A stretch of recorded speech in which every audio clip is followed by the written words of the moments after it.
नमस्कार दोस्तों, स्वागत है आप सभी का संघर्ष आईएएस के प्लेटफॉर्म पर। आज हम इस वीडियो में बात करेंगे मध्यकालीन भारत का इतिहास की तैयारी कैसे करें। यदि मोहम्मद बिन कासिम के बारे में चर्चा करेंगे, किस तरह से वो अटैक किया और कैसे सिंध को जीता। फिर अरब के बाद हम तुर्कों को आक्रमण देखेंगे, चाहे वो गजनी का तुर्क हो या गोरी हो, गोरवंश का हो। ठीक है, गजनी में हम देखेंगे अलबतगीन, सुलबतगीन, मोहम्मद गजनवी के बारे में देखेंगे कि मोहम्मद गजनवी ने 17 आक्रमण किए थे भारत में। ठीक है, और सबसे महत्वपूर्ण जो आक्रमण है मोहम्मद गजनवी का, वो सोमनाथ के मंदिर पर। इन्होंने अपार धन की क्षत हुई थी और उसने लूटा था। उसके जितने भी 17 आक्रमण हुए उसके बारे में चर्चा करेंगे। ठीक है, नेक्स्ट हम बात करेंगे गोरवंश में मोहम्मद गोरी जो अटैक करता है भारत पे, उसके बारे में। उसके जो महत्वपूर्ण आक्रमण हुए थे, चाहे तराइन के प्रथम युद्ध हो या तराइन के द्वितीय युद्ध हो। ठीक है, ये महत्वपूर्ण है। अन्य जितने महत्वपूर्ण आक्रमण हुए थे उसके, ठीक है, उसके साथ उसके जो गुलाम थे, चाहे कुतुबुद्दीन ऐबक हो, इन सब के बारे में हम चर्चा करेंगे। ठीक है, जस्ट गोरी का पतन होता है, गोरी के मृत्यु के बाद उसने पूरा साम्राज्य कुतुबुद्दीन ऐबक अपने गुलाम को सौंप के जाता है, उसके बारे में हम चर्चा करेंगे।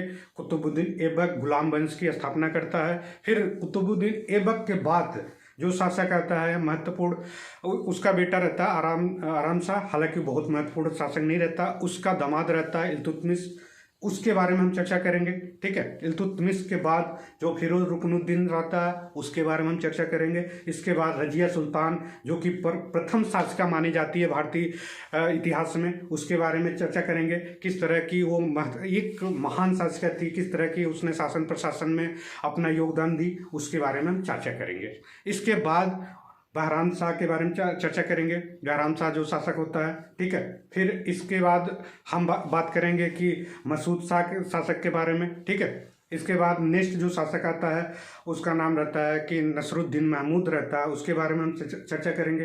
फिर बलबन महान शासक होता है, शक्तिशाली शासक होता है, उसकी जो लौह और रक्त की क्रांति होती, लौह और रक्त की जो नीतियाँ होती हैं, तो उसके बारे में चर्चा करेंगे। किस तरह के बलबन कैसे शासन प्रशासन में उसका जो राजत्व का सिद्धांत था, कैसे किस तरह से वो अपनाता था, किस तरह से उसका उपयोग करता था, उस सब के बारे में हम बात करेंगे। ठीक है, बलबन महत्वपूर्ण शासक था। ठीक है, इसके बाद हम बात करेंगे कैकुबाद के बाद कुमर्स के बारे में। ठीक है, जस्ट कुमर्स के बाद जो नया वंश आता है जिसका अलाउद्दीन खिलजी के समय अलाउद्दीन खिलजी महान शासक, जलालुद्दीन खिलजी रहता है, सॉरी, जलालुद्दीन खिलजी के बाद अलाउद्दीन खिलजी के बाद मुबारक शाह खिलजी, उसके बारे में चर्चा करेंगे।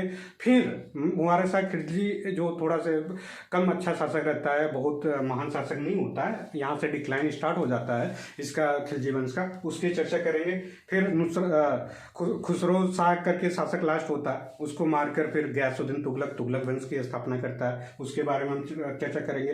फिर मोहम्मद बिन तुगलक के बारे में चर्चा करेंगे। मोहम्मद बिन तुगलक के समय ही साउथ में दो महान साम्राज्य या राज्य का अस्तित्व आता है, जिसमें विजयनगर साम्राज्य महत्वपूर्ण है, जो 1336 ईस्वी में आसपास में वहाँ पे दो भाई मिलकर, एक हरियर और बुक्का नामक दो भाइयों ने मिलकर वहाँ पर स्थापना करते हैं। तो उसमें जो संगम वंश है, संगम वंश के स्थापना में हरियर प्रथम शासक जो था, फिर बुक्का प्रथम था, फिर हरियर द्वितीय था, फिर देवराय द्वितीय, उन सब महान शासकों के बारे में बात करेंगे। ठीक है, इसके बाद सुलु वंश आया था, फिर तुलु वंश के कृष्ण देवराय जो महान शासक था उसके बारे में बात करेंगे। फिर अच्युत देवराय शासक था। इसके बाद सदाशिव राय के समय राम राय के हाथ में चली जाती है संस्था और सत्ता टोटल, तो वहाँ पे एक राक्षस तारडी का युद्ध होता है 1565 के आसपास, तो उस युद्ध के बारे में हम चर्चा करेंगे।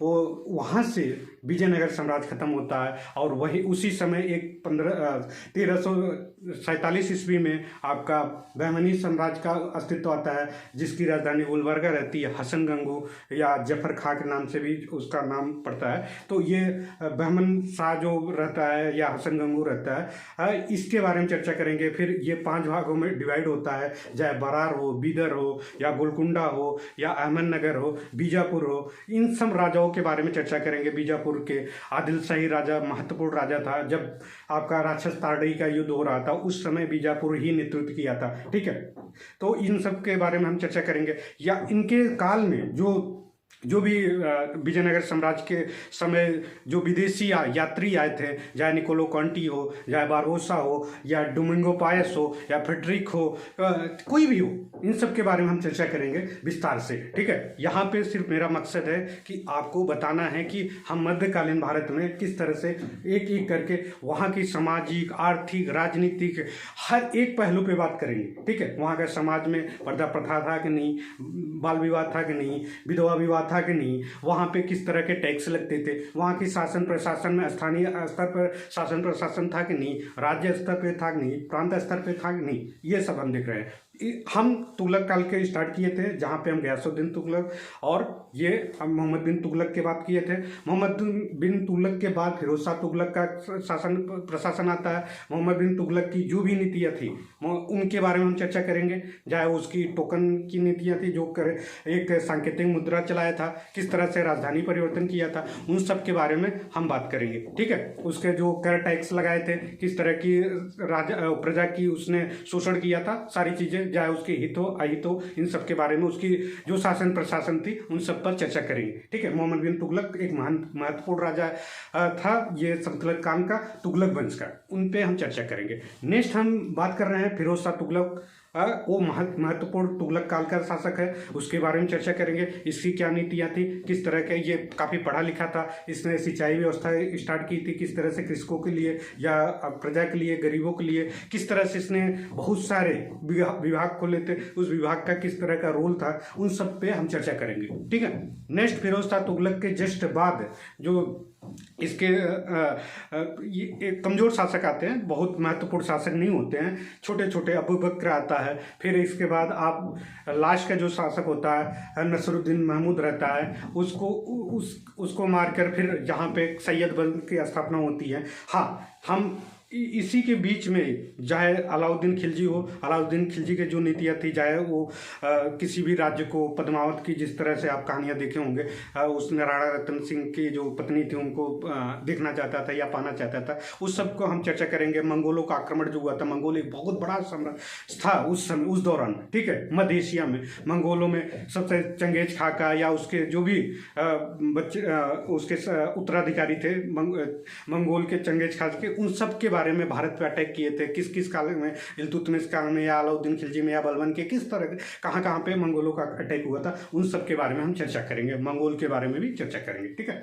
और सैयद वंश आता है, सैयद वंश का स्थापना खिलजी खां करता है। इसके बाद आपका मुबारक शाह आता है। सैयद वंश बहुत इंपॉर्टेंट नहीं है, बहुत सारी किताब में नहीं दिया, बट हम चर्चा करेंगे। इनके जो भी शासक हैं, मुबारक शाह हैं या मोहम्मद शाह है, या फिर हम इसके आलम शाह हैं, इन 4 शासक रहते हैं। ये जो महत्वपूर्ण शासक हैं इनके सैयद वंश में, इनमें हम चर्चा करेंगे। इसके बाद नेक्स्ट हम जो बात करने वाले हैं वो महत्वपूर्ण वंश आता है, जिसमें लोधी वंश आता है। लोधी में बहलोल लोधी के बारे में बात करेंगे, फिर सिकंदर लोधी के बारे में बात करेंगे, सिकंदर लोधी की जो भी नीतियाँ थी। इसके बाद हम बात करेंगे इब्राहिम लोधी। इब्राहिम लोधी के ही समय मुगलों का अटैक होता है, बाबर का अटैक होता है, बाबर की जो नीतियाँ थी हम उस पर चर्चा करेंगे। लेकिन बट इस समय जैसे ही तुगलक काल कमज़ोर होता है, बहुत स्वतंत्र राज्य हो जाते हैं। ठीक है, तो सल्तनत काल डिक्लाइन के समय बहुत सारे छोटे छोटे राज्य बन जाते हैं। चाहे जौनपुर हो, जौनपुर का मलिक सरवन ने स्थापना की थी, वो वहाँ पे महत्वपूर्ण राजा जो थे जौनपुर के, चाहे मलिक सरवर हो, इब्राहिम शाह हो, या फिर हुसैन शाह, कोई भी राजा थे वहाँ के, उनके बारे में हम चर्चा करेंगे। या बंगाल के हाजी इलियास के बारे में चर्चा करेंगे, या मालवा के जो स्वतंत्र कराया था दिलावर खां, और उसके बाद वहाँ पे बाज बहादुर हो, उसकी जो रानी थी पद्मावती, किस तरह के महत्वपूर्ण उनका रोल था, वो सब हम बात करें। बाज बहादुर का क्या रोल था। ठीक है, इसके बाद हम फतेह खान जो आपके गुजरात को, सॉरी फतेह खान, मुजफ्फर खान के नाम से जाना जाता था। मुजफ्फर खान ये गुजरात का शासक था, इसने स्थापना की थी गुजरात का।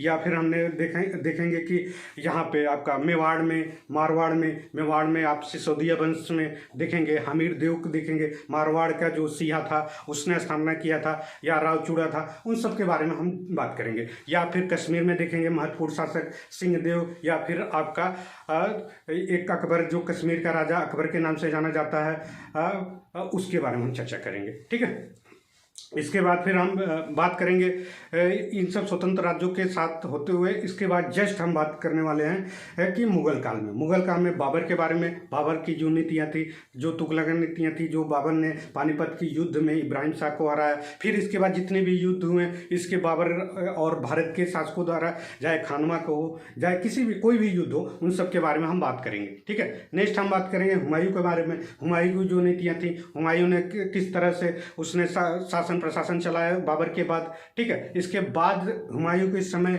जो शेरशाह सूरी ने अटैक किया, शेरशाह सूरी की जो नीतियां थी और किस तरह के सूरवंश में उसका महत्वपूर्ण रोल था। और 40 में के बाद हुमायूं को भारत से बाहर खदेड़ दिया। और इसके बाद हुमायूं कुछ सालों तक, करीब 15 सालों तक, 40 से लेकर 55 के बीच तक वो भटकता फिरता रहा भारत के बाहरी क्षेत्रों में। ठीक है, इस सब के बारे में हम चर्चा करेंगे। ठीक है, इसके बाद फिर हुमायूं आता है, भारत पर अटैक करता है 55 में, फिर वो भारत पर राज्य करना स्टार्ट करता है। हुमायूं को कहा जाता है कि बर्नी कहता है, या बहुत सारे और शासक कहते हैं कि वो प्रजा के लिए मतलब वो लड़खड़ाता रहा, और लड़खड़ाते वो दुनिया से चला गया। ठीक है, इन सब के बारे में हम चर्चा करेंगे। हुमायूं के बाद फिर अकबर आता है। अकबर के समय अकबर का जो संरक्षण देता है बैरम खां, उसके बारे में चर्चा करेंगे। वहाँ पे एक गुट रहता है अकबर के समय हरमदल। अकबर की नीतियाँ, चाहे वो समाज के प्रति या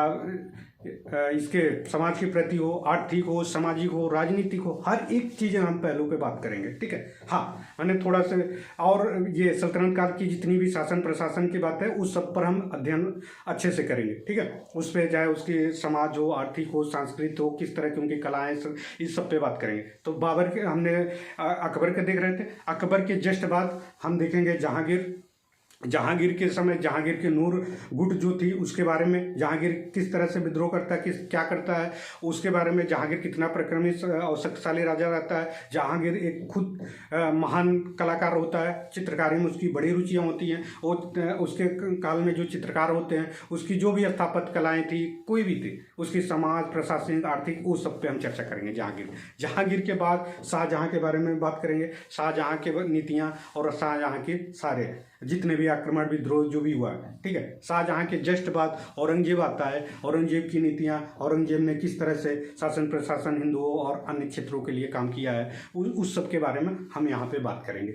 औरंगजेब के बाद फिर डिक्लाइन होने लगता है। 1707 में औरंगजेब की मृत्यु के बाद फिर डिक्लाइन होने लगता है, फिर स्वतंत्र राज्य होने लगते हैं यहाँ पे। फिर बहादुर शाह जफर आता है, बहादुर शाह के नाम से मुअज्जम बहादुर शाह के नाम से गद्दी पे, बहादुर शाह द्वितीय के नाम से गद्दी पे बैठता है। फिर जहादर शाह आता है, फिर फारूक सियर आता है। फारूक सियर के बाद, फारूक सियर की जो कहानी है उन पे देखेंगे किस तरह के गणित कार्य के नाम से जाना जाता है। इसके बाद मुबारक शाह, रंगीला देखेंगे, मोहम्मद शाह रंगीला के समय नादिर शाह अटैक करता है। नादिर शाह एक महान शासक रहता है, और ये उसकी नादिर शाह की जो नीतियाँ थी, किस तरह से वो जीतता है, कैसे वो क्या क्या भारत से लूट के लेके जाता है, उन सब पे बात करेंगे। चाहे तख्ते ताउस हो या कोनूर हीरा, उन सब की चर्चा करेंगे हम। ठीक है, इसके बाद हम जस्ट रंगीला के बाद, मोहम्मद शाह रंगीला के बाद अहमद शाह आता है। फिर इसके बाद छोटे छोटे शासक आते हैं, लेकिन दो महत्वपूर्ण शासक और हैं जो आपको जानना जरूरी है। एक तो है आलमगीर द्वितीय के बाद शाह आलम द्वितीय। आलमगीर द्वितीय के समय आपको प्लासी का युद्ध देखने को मिलता है,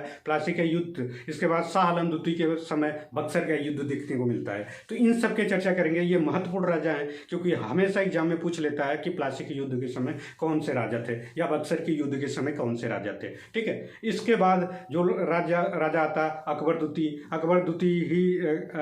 के द्वितीय ही राजा राम मोहन राय को राजा की उपाधि देता है। ठीक है, तो अकबर द्वितीय के बारे में थोड़ी सी चर्चा कर लेंगे। इसके बाद लास्ट जो शासक होता है बहादुर शाह जफर के नाम से जाना जाता है, वो एक प्रकार का शायर होता है और उसके समय में महत्वपूर्ण एक घटना होती है 1857 की क्रांति।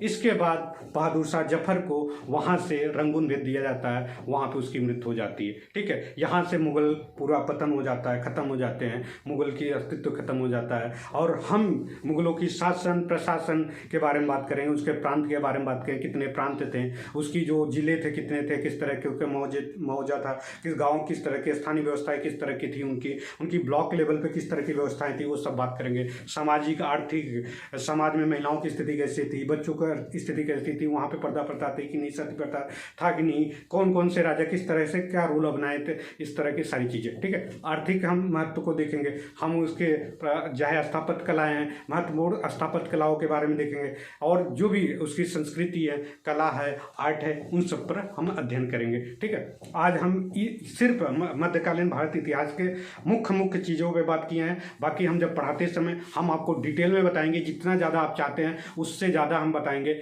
आपके कोई भी क्वेश्चन हो, चाहे वो प्रीलिम्स हो या मेंस को, आपको छूटेगा नहीं। हम आपको आंसर राइटिंग भी करना सिखाएंगे किस तरह से, अगर यदि हम सारी चीज़ें याद कर सकते हैं, पढ़ सकते हैं, आपको लर्निंग पावर किस तरह से आपको लर्न करना है। चीज़ें लोगों को लगता है कि इतिहास बहुत